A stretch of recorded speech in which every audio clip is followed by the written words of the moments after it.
వైపీవీ virus గురించి మీరు విన్నారా? అదేం వైరస్? కరోనా లాంటి దాన్ని ఉలిక్కిపడకండి. కరోనా లాంటిది కాదు కానీ అంతకంటే ఎక్కువ డేంజరస్. ఇది చాలా ఏళ్ల నుంచి దశాబ్దాల నుంచి ఉంది.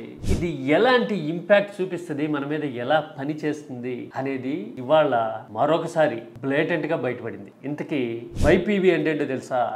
ఎల్లో ప్రాపగాండా వైరస్, లేదంటే ఎల్లో పబ్లిసిటీ వైరస్. ప్రత్యర్థుల మీద అయితే ప్రాపగాండా, అది సొంతానికి చేసుకుంటే పబ్లిసిటీ అన్నమాట. ఈ వైరస్ ఎలాంటి ప్రభావం చూపిస్తుందో, ఎలాంటి ప్రచారాలు చేస్తుందో విత్ ప్రూఫ్ చూద్దాం.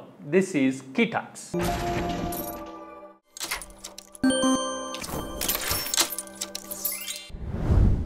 ఏపీలో శాంతి భద్రతలు దారుణమైపోయాయి 2024కి ముందు అని ఇన్నాళ్ళు చెప్పడం చూసాం కదా. ఇప్పుడు 2023 నాటి పరిస్థితి మీద జాతీయ స్థాయి రిపోర్ట్ ఒకటి బయటకు వస్తే దాన్ని ఇంటర్ప్రెట్ చేసి ప్రజెంట్ చేసిన తీరు ఈనాడులో చూస్తే గనక షాకింగ్గా అనిపించింది, చాలా బాధ అనిపించింది. నేను ఈనాడు నుంచి వచ్చినోడు కదా, ఒక జర్నలిస్ట్గా అర్రెర్రెర్రెర్రె ఇలా దొరికిపోయేలాగే చేశారండి, కొంచెం తెలివిగా ప్లాన్ చేసి ఉండాలి కదా అని అనిపించింది నాకు. ఇంతకీ ఈనాడులో ఏం రాశారో చూడండి. మణిపూర్ తర్వాత ఏపీ నేట 2023లో. మణిపూర్లో జరిగింది ఏంటి, జరుగుతున్నది ఏంటి సార్? జాతుల వైరం కదా, కుక్కీలు మైటీలు మధ్య కదా, జీవితాలు అల్లకల్లోలం అయిపోతూ ఉన్నాయి కదా. మరి ఏపీలో అంటే ఏపీ రాజకీయ వైరాన్ని మీరు జాతుల పోరాటం అనుకుంటుందా ఈనాడు, టీడీపీ మీడియా? అది మైండ్ సెట్కి సంబంధించిన విషయం అనుకుందాం.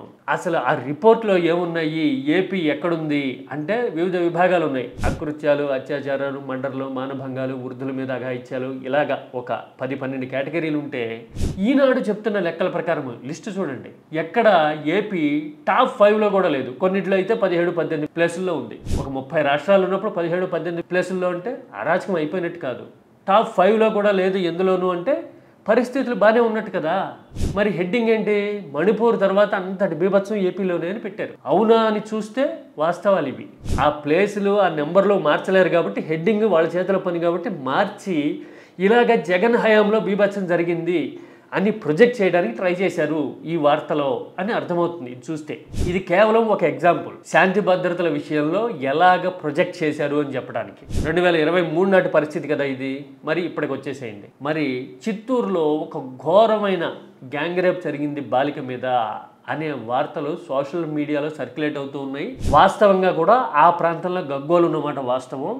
అదే విషయాన్ని సాక్షి ఫ్రంట్ పేజ్లోకి తీసుకొచ్చింది. మహిళ మీద ఉమ్మడి చిత్తూరు జిల్లాలో ఇలా జరిగింది, చంద్రబాబు సొంత జిల్లాలో శాంతి భద్రతల పరిస్థితి ఇది అని చెప్పింది. ఈ విషయాన్ని టీడీపీ మీడియా ఎక్కడైనా ప్రస్తావించిందా?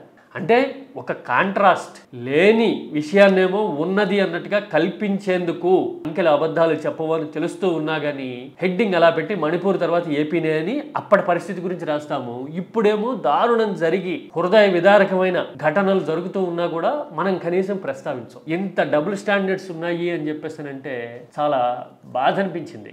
ఏది వాళ్ళు రాసినందుకు కాదు, ఇలాంటివి నమ్మేందుకు ఆలోచన లేని అమాయకులైన అభిమానులు పాపం కొంతమంది ఉంటారు. వాళ్ళే అజ్ఞానంతో ఎప్పుడన్నా రేషనల్గా నాలాంటి వాళ్ళు న్యూట్రల్గా మాట్లాడడానికి ట్రై చేస్తే అప్పుడేం జరిగింది అని మాట్లాడుతుంటారు. అప్పుడేం జరిగిందో వీడికి తెలిసినట్టుగా. వీడి నాలెడ్జ్ అంతా ఈనాడు ఇచ్చిందే కదా. ఈనాడు చూడబోతున్నప్పుడు ఇలా ఉంటుంది సార్. ఇలాంటివి ఉన్నప్పుడే కదా మనం ఇలా రాస్తూ ఉన్న కొద్దీ నాన్నా పులిలాగా అయిపోతుంది మీ టీడీపీ మీడియా పరిస్థితి కూడా. ప్రతి దానికి అదిగో పులంటే ఇదిగో తోకన్నట్టుగా అభూత కల్పనలు ఇలా పుట్టించి సొంత ఎజెండాని వార్తల్లో కూడా దట్టిస్తే గనక రేపు ఒకవేళ 100లో ఒకసారి నిజం చెప్పాలనుకున్నా ఏదో రకంగా చంద్రబాబుకి లాభం చేయాలి అని ప్రచారాలు చేసినా కానీ అలాంటి ప్రచారాలు నమ్మే పరిస్థితిలో జనం ఉండరు.